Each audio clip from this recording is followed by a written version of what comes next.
qui pour moi me semblait important de diffuser, parce que c'est un film qui a retracé l'esclavage, une partie d'esclavage.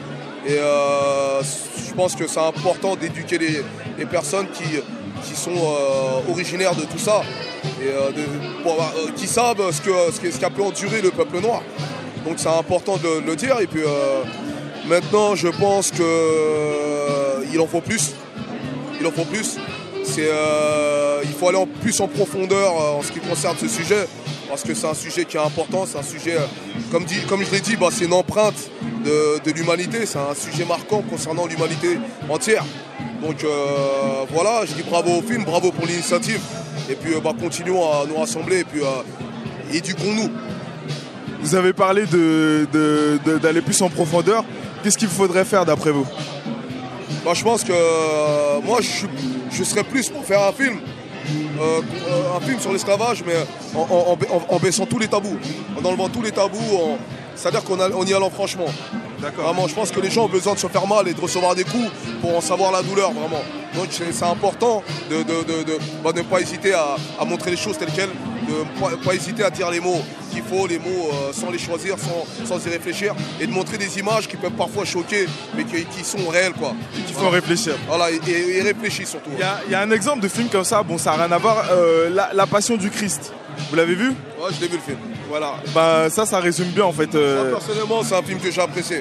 C'est un film que j'ai beaucoup apprécié, parce que, comme je l'ai dit au départ, c'est un film qui a franchement dénoncé les choses, qui a dit les choses telles quelles, et qui a laissé vraiment la personne qui était devant sa caméra sur sa propre réflexion personnelle, en fonction de l'histoire, en fonction de la réalité des choses, en fonction de ce qu'elle a pu voir à la télé, ce qu'elle a pu voir sur l'écran. Donc c'est pour ça que je dis que c'est important de laisser les gens, sans forcément prendre position sur quoi ou qu'est-ce, mais de leur montrer un fait réel, et leur laisser vraiment seuls face à la réflexion et face à la réalité. Voilà. Est-ce que je peux avoir vos impressions par rapport aux résultats des élections d'hier? Mes impressions sont que, déjà,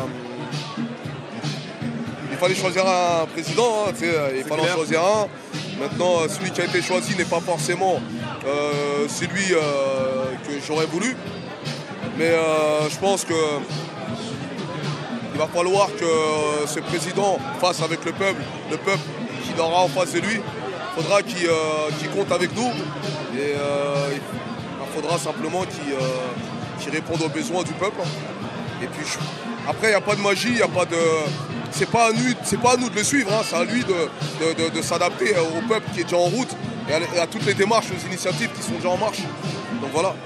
On dit souvent que, malheureusement, c'est triste à dire quand même, que le racisme, c'est un peu l'héritage de l'esclavage. Est-ce que vous pensez que les choses risquent d'aller de mal en pire avec ce nouveau président?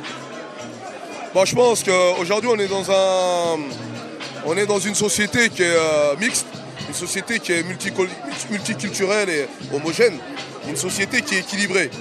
Équilibrée dans le sens où on peut trouver aujourd'hui des noirs, des beurs, des jaunes, des rouges, ayant la même nationalité.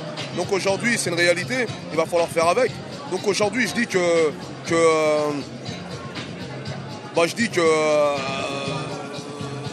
les propos qu'il a pu tenir, ou même l'intention qu'il a en fonction de l'immigration, etc. Je parle de Nicolas Sarkozy là, mais je dis les intentions qu'il a au niveau de l'immigration sont des intentions qui sont irréalisables pour moi, vu de la société actuelle. Donc il va falloir qu'il s'adapte et qu'il s'y fasse, qu'il se fasse au fait que voilà, aujourd'hui on est dans une France qui n'est plus la France qui a été démontrée durant la Révolution. On est dans une France qui est mélangée, donc il va falloir compter avec. Aujourd'hui, il faut savoir qu'on a aussi nos parents qui ne sont pas tous français. Nous sommes peut-être nés sur le territoire français et nous avons peut-être la nationalité française, mais on est issus de parents qui n'ont pas forcément la nationalité. Donc parfois il y a des lois qui peuvent aller à l'encontre de ce qu'ils sont, et ça peut nous toucher, nous en tant que Français, en tant que, tu vois, donc c'est un peu paradoxal. Africain d'origine, donc c'est un peu paradoxal. Donc pour que nous on aille bien, il va falloir que nos vieux et nos anciens aillent bien aussi. Donc voilà, il va falloir trouver un compromis qui ne sera pas évident pour lui, mais il va falloir s'y faire, quoi.